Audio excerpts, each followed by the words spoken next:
धारा 69 बीएनएस न्याय का नाम अन्याय का काम। लेकिन धारा बीएनएस 69 इन न्यायिक सिद्धांतों को पूरी तरह से अनदेखा कर देती है। महिला से शादी का झूठा वादा कर उसके साथ यौन संबंध बनाता है तो उसमें 10 वर्ष की सजा और जुर्माना का प्रावधान है। धारा 69 बीएनएस पुरुषों के खिलाफ कानूनी शस्त्र है। लिविंग रिलेशनशिप पुरुषों के खिलाफ झूठे मुकदमों की संख्या बढ़ा सकती है। राष्ट्रीय अपराध रिकॉर्ड ब्यूरो NCRB 2022 के अनुसार बलात्कार के मामलों में 32% आरोपी बाहर हो गए क्योंकि आरोप झूठे निकले। झूठे मामलों में महिलाओं के खिलाफ कड़ी कार्रवाई होनी चाहिए। नमस्कार दोस्तों, मैं हूं अंशिका मौर्य और आप देख रहे हैं अचूक संघर्ष। तो जैसा कि हम सबको पता है कि जो समाज है इसमें लड़कियों को कुछ ज्यादा ही अधिकार मिले हुए हैं। ये सही भी है, उनके सेफ्टी के लिए सरकार ने ऐसा किया है, पर ये जो जनरेशन चल रही है इसमें अपने अधिकारों का लड़कियां गलत इस्तेमाल कर रही हैं। मैं खुद लड़की हूँ, फिर भी मैं इस चीज की आलोचना कर रही हूँ कि समाज में गलत हो रहा है। जैसे कि लिविंग रिलेशनशिप आमतौर सामान्य हो चुका है, सब लिविंग रिलेशनशिप में रह रहे हैं, अपने मर्जी से रह रहे हैं। जैसे ही 2 साल बीतता है रिलेशनशिप बिगड़ने लगता है। नोक झोंक की वजह से लड़कियां अपना स्वार्थ पूरा होने पर लड़कों पर गलत आरोप लगा देती हैं। तो आइए कुछ इस विषय में बात करते हैं। तो आइए जानते हैं कि लड़कियां किस धाराओं के अंतर्गत लड़कों को प्रताड़ित कर रही हैं। धारा 69 बीएनएस न्याय का नाम अन्याय का काम।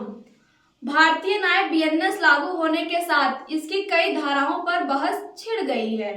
इसमें सबसे ज्यादा चर्चा पर रहने वाली धारा 69 बीएनएस है, जो कहती है कि यदि कोई पुरुष किसी महिला से शादी का झूठा वादा कर उसके साथ यौन संबंध बनाता है तो उसमें 10 वर्ष की सजा और जुर्माना का प्रावधान है।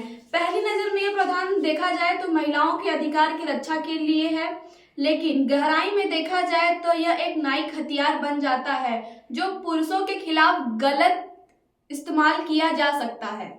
आज के समाज में लिविंग रिलेशनशिप समान चैनल बन चुका है। कई पुरुष और महिलाएं अपनी सहमति से इस रिश्ते में आते हैं, लेकिन जब रिश्ता बिगड़ता है तो अक्सर महिलाएं धोखे का आरोप लगाकर पुरुष के खिलाफ मामला दर्ज करा देती हैं। धारा बीएनएस इस प्रवृत्ति के कानून संरक्षण देती है, जिसमें सुप्रीम कोर्ट द्वारा समय समय पर दिए गए न्यायिक सिद्धांतों पर विरुद्ध खड़ी हो जाती है। सुप्रीम कोर्ट में कई मामलों को स्पष्ट किया है, यदि कोई रिश्ता सहमति से चल रहा है तो बाद में खत्म हो जाए तो इसे धोखा नहीं कहा जा सकता।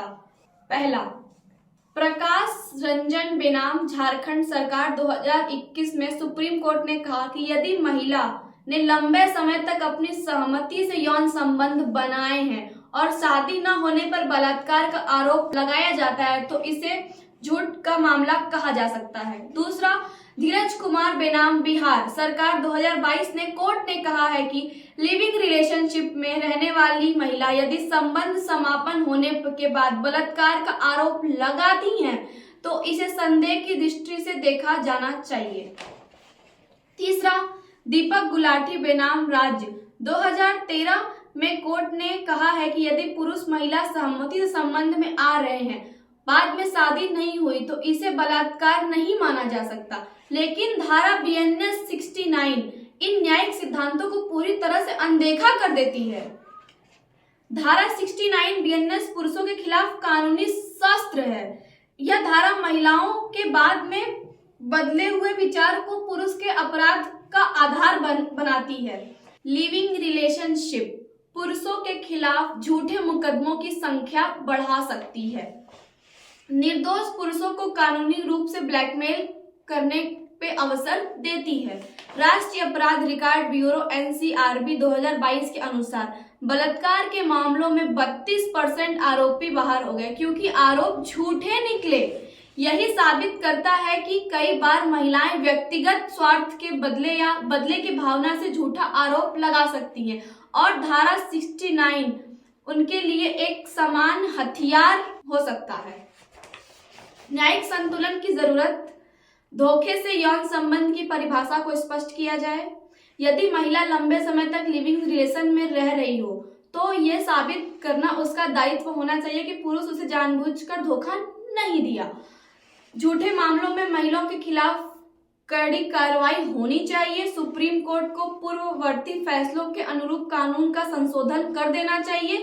निष्कर्ष, धारा 69 महिलाओं की सुरक्षा से ज्यादा पुरुष के खिलाफ कानूनी हथियार बनकर उभर रही है। यदि इस धारा में अवसर सुधार नहीं किए गए तो इस न्याय के नाम पर अन्याय का एक नया अध्ययन लिखेगी। कानून का उद्देश्य न्याय देना है, न कि निर्दोषों को फंसाना। अगर कानून का झुकाव एक तरफ होगा तो अन्याय को बढ़ावा और न्यायपालिका पर लोग विश्वास नहीं करेंगे। क्या न्याय सिर्फ महिलाओं के लिए होना चाहिए? क्या पुरुषों को झूठे आरोप में बचाने के लिए कोई व्यवस्था नहीं की जा सकती? यदि कानून का उद्देश्य न्याय है तो निष्पक्ष होना चाहिए, न कि एक तरफा, क्योंकि अन्याय चाहे किसी के साथ भी हो समाज को खोखला कर देती है। धन्यवाद।